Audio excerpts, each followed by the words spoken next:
क्योंकि बेटियां अपने घरों में ही अच्छी लगती हैं। मामा मुझे आपसे दकियानूसी बातों की उम्मीद नहीं है। मेरी नजर में किसी भी ताल्लुक से ज्यादा अहम इज्जत होती है, और जहाँ इज्जत ना हो वहाँ ताल्लुक भी तोड़ देना चाहिए।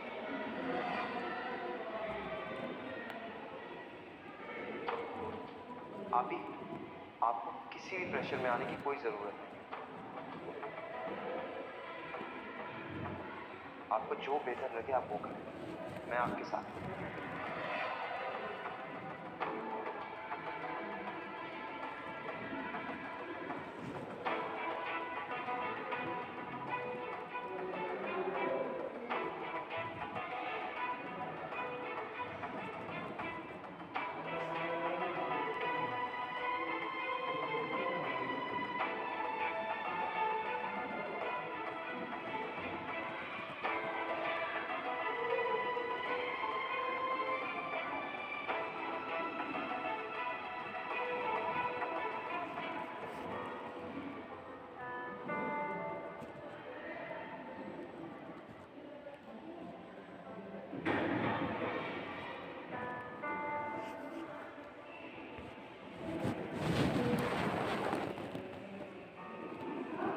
कैसी तबीयत है तायाजान की? अब ठीक है वो?